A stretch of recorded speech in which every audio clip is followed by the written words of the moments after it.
Во студиото со вас, Маријан Николовски. Вечерни вести во 9. Добро вечер. Уште едно рочиште за случајот Пулс, на кое сите обвинети во своето воведно излагање ја отфрлаат одговорноста и се противат на обвиненијата кои им се ставаат на товар. Обвинетите кои работеле во Министерството за економија, а имале надлежност околу издавањето на лиценците за Пулс, на денешното судење кажа дека имале само канцелариска работа, но не и надлежност да проверуваат на терен дали некој објект ги исполнува условите да добие лиценца. Незадоволни од обвинението, кое според одбраната е неиздржано, еден од адвокатите го праша обвинителот од Кочани, зошто тие не постапиле 13 години по допрен глас, дури работела импровизираната дискотека. Шо правевте вие 13 години во Кочани? Ако ја прифатиме ваквата теорија, тогаш обвинителот требаше да го слуша, а не да го чита обвинителниот акт. Нити ни било обврска, нити надлежност по закон да вршиме проверка на било какви услови. Не се оние што требале да проверуваат хидранти, инсталации, излези. Не се оние што го преполниле клубот. Не се оние што ја запалиле пиротехниката. Ниту еден од поранишните вработени во Државниот пазарен инспекторат пак не сметаше дека поради нешто што сториле или не сториле, директно го предизвикале пожарот во Пулс. Обвинетата инспекторка се бранеше дека кога вршила увид во 2012 година, кабарето имало услови за работа и прием за 170 гости. Раководителот во Државниот пазарен инспекторат пак кажа дека постапувал само по наредба на директорот, а директорот не му дал упатство да прави инспекција во кабариња и дискотеки од 2017 година. Во 2012 бев во контрола дека објектот во целост ги исполнуваше условите предвидени од страна на наша надлежност согласно законските одредби по кои постапуваме ние. А раководителите, виши инспектори, како што сум, овие добиени упатства и насоки ги пренесуваат на инспекторите.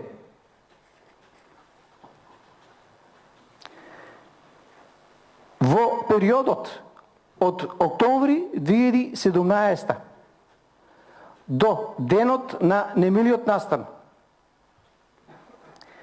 немам добиено насоки за контрола на исполнување на МТУ во кабареа, ноќни клубови, дискотеки.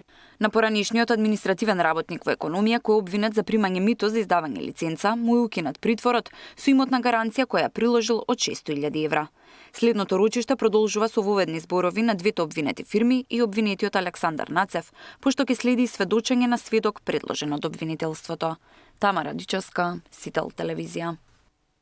Неколку минути пред полноќ, 43-годишен скопјанец ги искршил вратите на редакцијата на Инфомакс и се обидел физички да се пресмета со новинарите додека траела емисијата во живо. Тие повикале полиција, а нападачот бил приведен. Одмора вела дека станува збор за лице со здравствени проблеми. По случајот постапува и јавен обвинител. Нападот го осудија новинарските здруженија, оценувајќи го како сериозна закана за слободата. Нападнати новинарите на Инфомакс доцна синоќа додека воделе емисија во живо. Почна да тропа на вратата да лупа, која што инаку е заклучена, бидејќи е на шифра. Ја скрши. У тој момент излезе Милош, нели, да провери, кога стиснавме пауза. Па не знаеше кај треба да оди.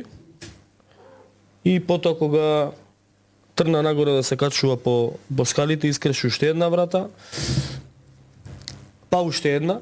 Од МВР утрово информираа дека лицето е приведено веднаш по добиената пријава. Според полицијата се работи за 43 годишен скопјанец за кој е утврдено дека има здравствени проблеми, поради кои бил лекуван во психијатриската болница Бардовци.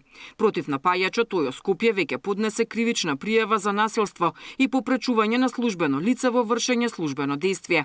Се бара мерка притвор, а со оглед на неговата претходна здравствена состојба, во текот на постапката ќе биде наредено и психијатриско вештачење на осомничениот. Инцидентот утрово најостро го осудија и Сдруженијето на новинари и самостојниот синдикат на новинари и медиумски работници. Нивниот став е дека нападите врз новинарите и медиумските работници, а особено напади директно во редакции, представуваат сериозна закана за слободата на изразување и правото на граѓаните да бидат информирани. ЗНМ и ССНМ бараат хитна реакција од институциите и најстрога казна за напаѓачот.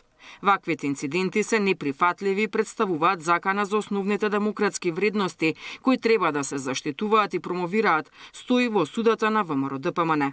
Без оглед на разликите во ставовите или уредувачките политики, секој медиум мора да работи во средина која гарантира безбедност, достоинство и почитување, велат од владачката партија, од каде ја поздравуваат брзата реакција на полицијата.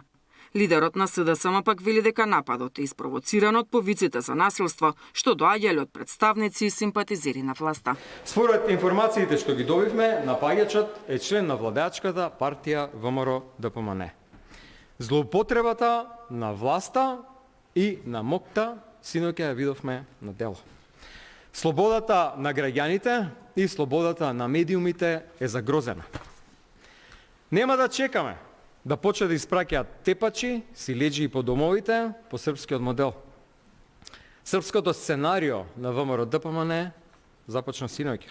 Со измени на кривичниот законник, нападот врз новинари и медиумски работници, како и попречување на нивната работа за известување на јавноста, се третира како напад врз службено лице, за што е предвидена казна затвор од 3 години. Диспина Тодоровска, Сител телевизија. Собранието го доби предлогот за разрешување на Коцевски, откако ќе го разгледаат пратениците, ќе биде достапен за јавноста. Мислењето пак на Советот на јавни обвинители е познато. Не гледаат законски основ.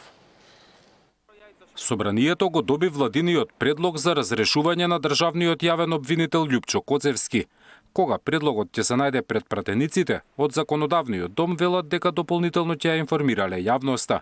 Според документот, разрешувањето на државниот обвинител се бара бидејќи како што наведува владата, Коцевски сторил крупни професионални грешки и неовластено изнесувал информации за судски предмети, со што била нарушена функционалноста на јавното обвинителство. Со предлогот до собранието е испратено уште и мислењето од Советот на јавни обвинители. Телото даде негативно мислење за разрешување на Коцевски. Според документот објавен на интернет страницата на Советот, тој ги отврла сите наводи со кои владата бара разрешување на државниот обвинител. Наведуваат дека тие биле општи и нејасно формулирани. Како што пишуваат во документот кој е испратен до владата, мнозинството членови на Советот сметале дека нема докази дека јавниот обвинител изнесувал информации и податоци за судски предмети, дека не е сторена крупна професионална грешка и не се содржани сите законски елементи за сторена тешка дисциплинска повреда со која се нарушува угледот на јавното обвинителство. Мнозинството членови на Советот сметаат дека законската можност да се бара разрешување на јавниот обвинител сама по себе не е доволна, туку разрешувањето на јавниот обвинител во смисла на одредбите на Законот за јавното обвинителство треба да биде засновано на јасни и објективни критериуми, да ги земе предвид сериозноста на причините и да биде реализирано во законита постапка, се наведува во мислењето на Советот. Законски пак негативното мислење не е пречка владата да ја продолжи постапката за разрешување иницирана на почеток од годинава, а стопирана заради Кочанската трагедија и локалните избори. Повторното активирање според Blueprint групата за реформи во правосудството ја нарушува правната сигурност и создава ризик од политичка инструментализација на строга правна постапка. Ја повикаа владата јавно и детално да ги објасни основите за продолжување на постапката. Зоран Јаневски, Сител телевизија.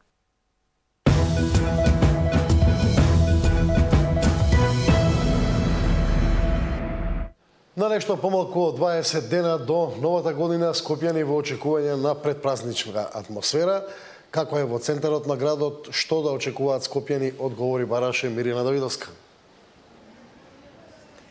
Да, Марија, на 20 дена до нова година, Скопје може би единствениот град во државава во кој што се уште не може да се почувствува празничната атмосфера, но од градот Скопје добивме уверување дека од понеделник ќе биде поставена новогодишната елка на плошта од Македонија, а ќе ги соопштат и деталите за новогодишната програма за дочекот на 31 декември. Еве ги деталите.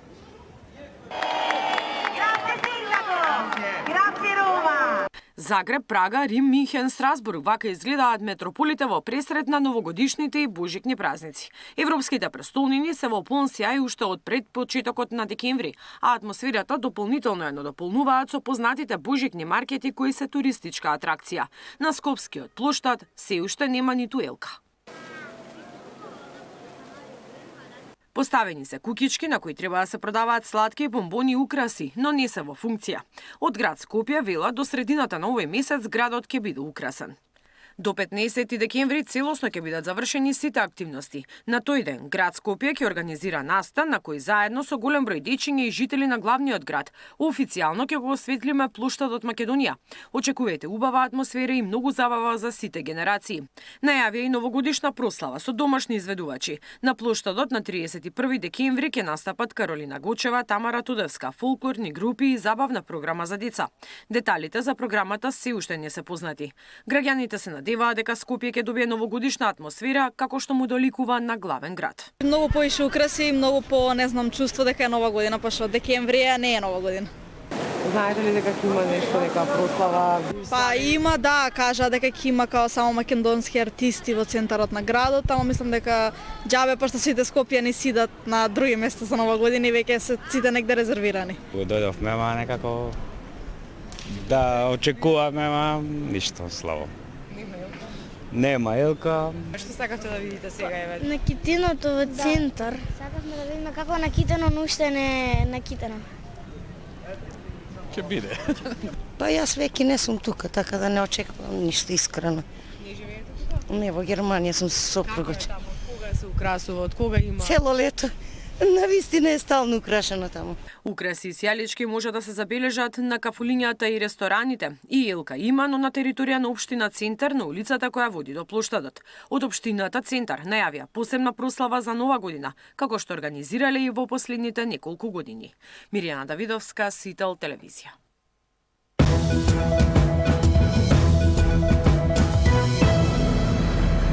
Бугарија